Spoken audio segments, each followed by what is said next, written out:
Hello, welcome back. We're getting ready to start 1943 mid. As you can see, we finished 42 with a win, and we finished 43 early with a win. And I actually forfeited, more or less, mission 6 just to clear my OP penalty, and I'm sitting on 41 experience points. So I think with the way I've always played this, I seem to get a double victory on this particular mission. And I think I got super lucky in 1942 and would normally have to go beyond this.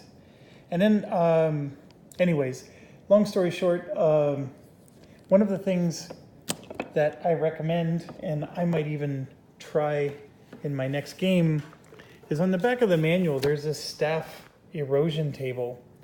So you get a +1 if you won the previous season, a -1 if you aborted. And what you do is at the end of the season, you roll, and then something happens. And sometimes it's good things, but sometimes it could be really bad. Anyways, it's a pretty interesting.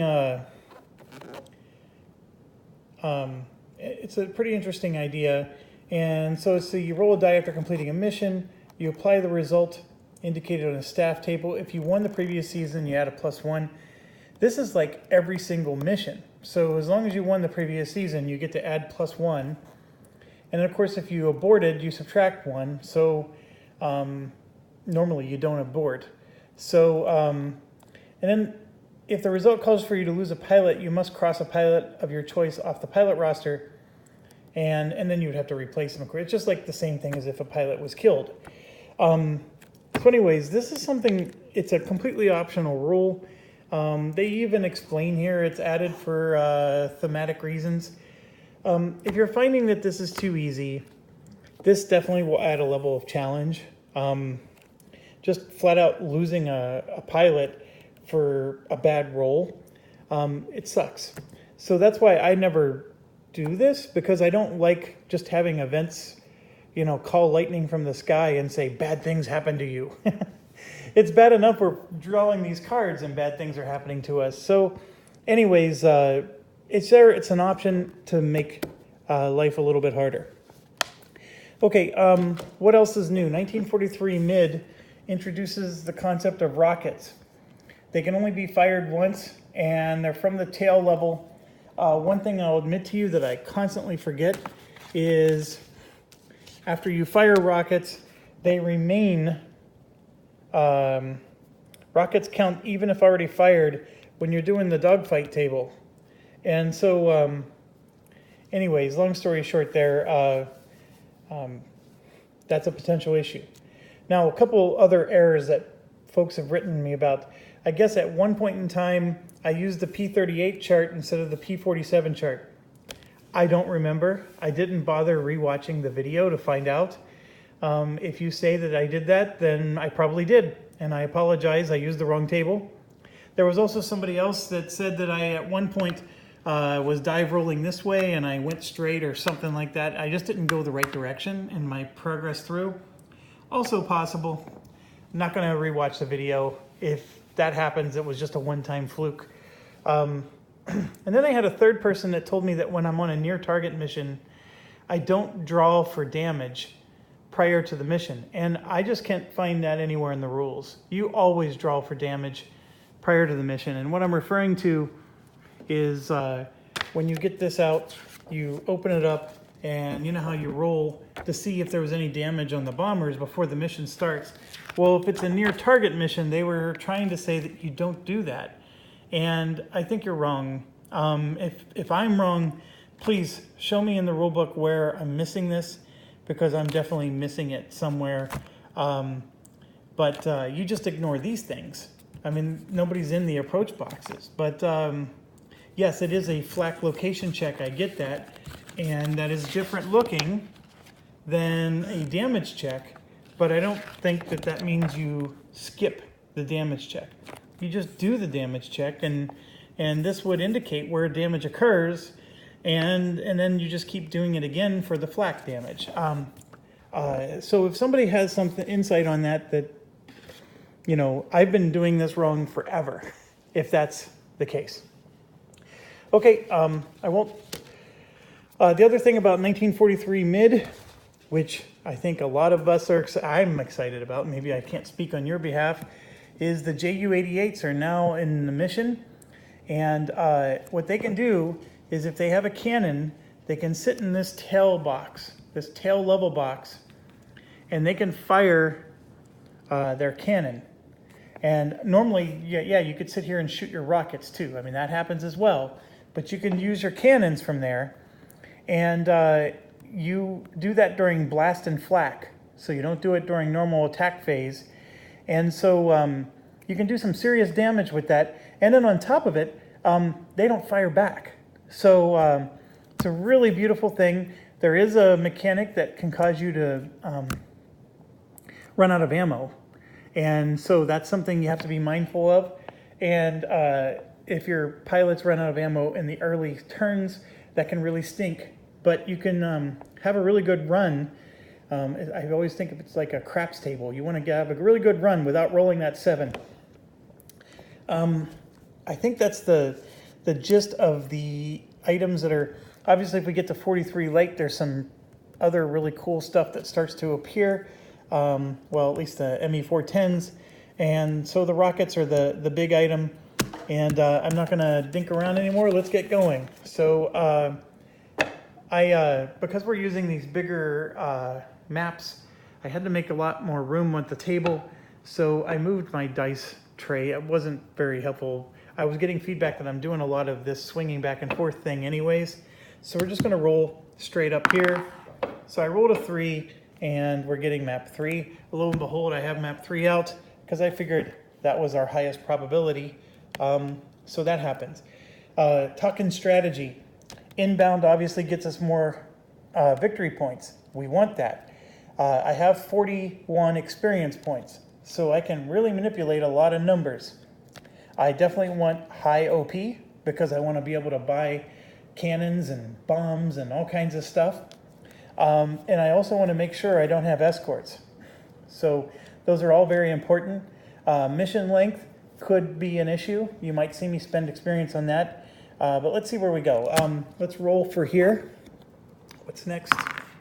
I rolled a 3. So I actually naturally rolled an inbound mission.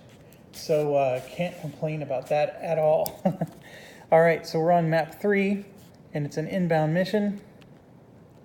And now we're going to roll for some OP. I definitely want something high. Oh my gosh, I rolled a 10. So that would be 16. So we have a perfect roll so far. Okay, got to spend our points before we see what's next. I can tell you without a doubt, I'm getting some Ju-88s, 3 of them for 1. Getting some more, 3 of them for 1. And then we're going to get some rockets for them. I'm just going to put 1 on top. I know they each have rockets. And the rockets are 2 for 4. So this is 3, 6. So give me a second. We're going to have to just get out some more tokens here because the rockets are an odd numbered item. So it says 2 for 4. So 1, 2, 3, 4, 1, 2, and then I have 2 rockets left over.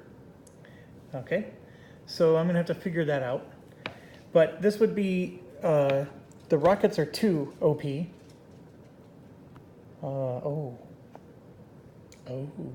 I know what I'm doing. Do I really want to put rockets on these? Let's look at it. Hold on.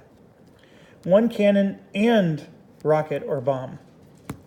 So that's what's interesting about them. So the idea is that the BF-110s, instead of dropping bombs, I could use rockets. So if you don't remember, rockets are exactly the same as bombs, except for one key difference.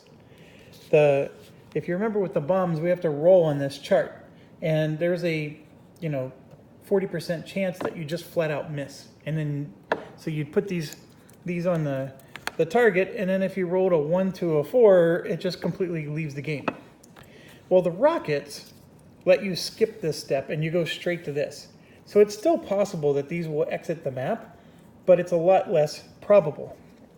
The rockets let you skip this step, so you basically get to, it says rockets and bombs are one-time use weapons. And then, of course, if you're high bombing, remove the bomb marker from the fighter, but the rockets stay on the fighter. That's the thing.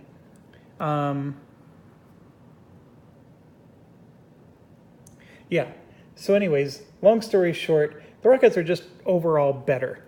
And you can do it from here instead of having to climb all the way high. So the idea is that if you got your BF-110s, you can do rockets instead of bombs. So a bomb is 2 OP for 4, a rocket is 2 OP for 4. So technically, you could just get a rocket instead of a bomb. Now, the cool thing with the Ju-88s is you can have rockets and cannons on them. And so what I'm doing is, I believe we are component limited. So as you can see here, we don't have more rockets. There's only 8. So what I could do is get bombs and use bombs still, but I don't find them to be as accurate. So yeah, we're gonna switch it. So we're gonna get some BF-110s. I'm just looking for the BF-110s for the yellow team here. Apologize, I've had some friends over and a lot of my components moved around since the last time we played because I was showing this game to them. Oh, here's a third one. Where on earth did I do with the last one? Okay, well, I will try to find that last one, maybe in between here. But for the record, I'm buying 4. Also, my Kremler is no longer wounded, so he's back in action. Okay, so what I'm going to do is 4 rockets for each BF-110 group. And I'm pretty confident on that because they're just overall better than bombs. There's no reason to do bombs. Now, the one thing about this is that the Ju-88s, they can fire those cannons until they run out of ammo. And when they run out of ammo, then they're more or less worthless. And so they can also have rockets in addition to the cannons. But here's the thing. They can have bombs in addition to the cannons as well. So I might just give them bombs just for something to do. In case they run out of ammo, they can still contribute in a different way. And then the other thing is now that we're doing the advanced rules, you can still use them when they're out of ammo to pursue those bombers that you know are going to be dead the moment you arrive. So that's what's going on in my mind. And now my biggest thing is I have 16 OP and I just don't want to overspend. So let's get the minimum that I need to get. And I want to get at least 4 or 5 pilots here. So I need Buttfargen. I think somebody that knew German said that this was pronounced Bootfergen or something like that. And so I'm totally, Americanizing this, but it will be Buttfargen forever. Let's see. I need Schmidt. Again, apologies. Somebody had the yellow team when they came over, and I was showing them the game, Zweigert.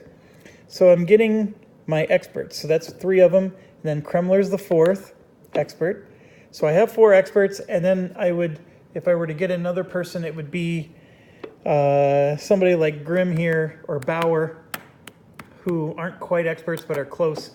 So I'll add Bauer and Grimm, but then I might take them away later once I figure out my OP situation. So, okay, I think we have a quorum. And so to keep this rolling, let's get cannons. And the cannons are 1 OP for 3 cannons. So it's almost like the designer knew that cannons were meant to be for the Ju-88s. So 1 there. And then the rockets, of course, go with them. And then 1 OP OP for 3 cannons, and 1 OP for 3 cannons. Let's see how this works out point-wise. So we're just going to do the units first. 1, 2, 3, 4, 5, 6, 7, 8, 9, 10. And then this would be 11. That would be 12, 13, 14, 15, 16, 17, 18. Okay, I'm 2 over. So this is non-negotiable. I'm getting Ju-88s with cannons, so I'm not touching those. I think that is non-negotiable. So then it becomes this. Yeah,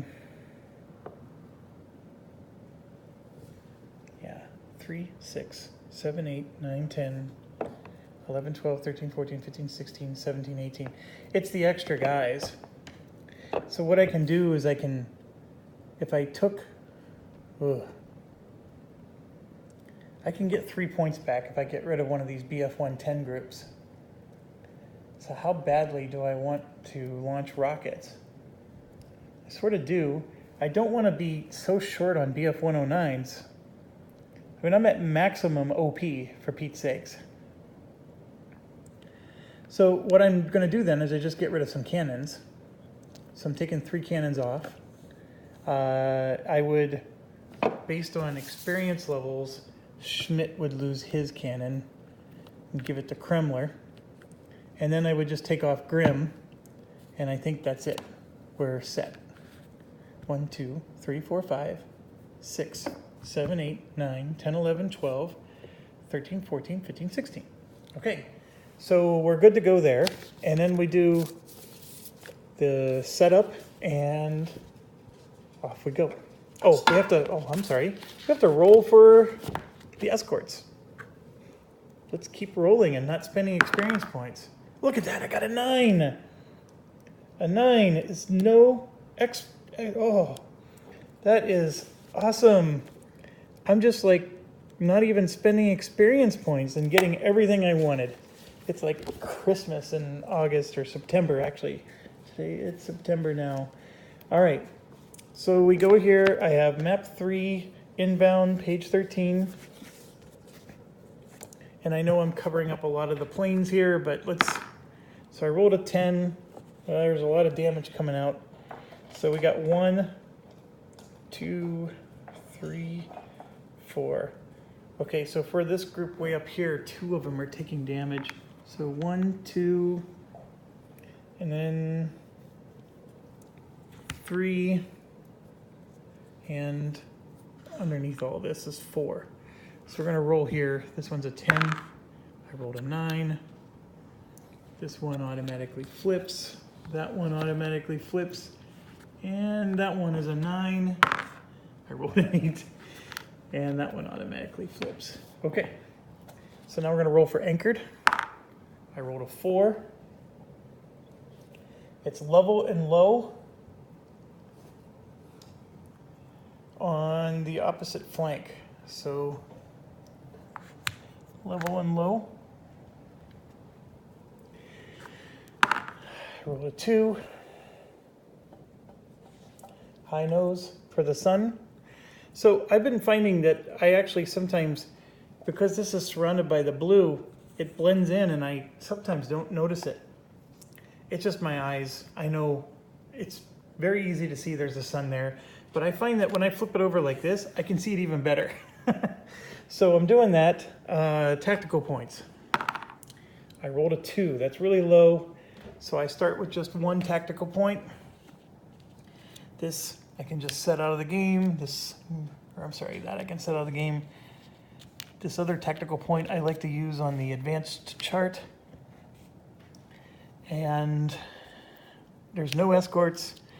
Mission turn is 1. And now we're going to roll for flight limit. I rolled a 4, which means our flight limit is 8 turns.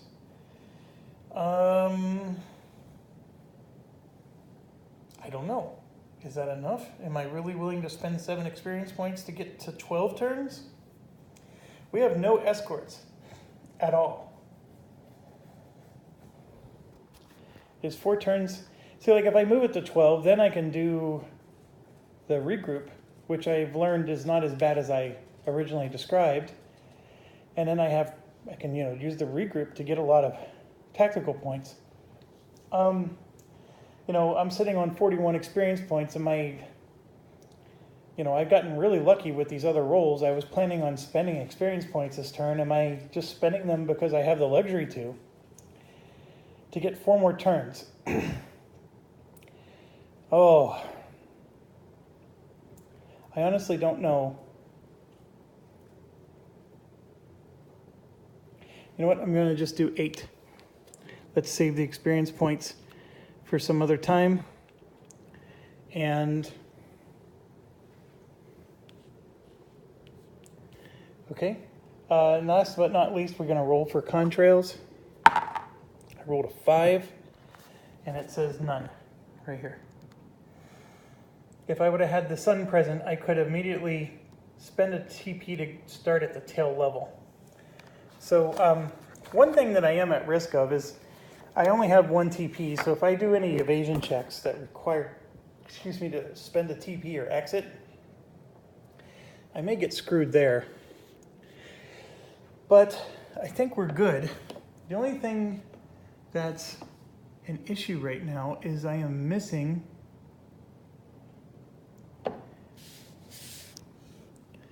my 4th BF110 marker. So I'm going to go ahead and stop this at 21 minutes, and then we'll go ahead and get started.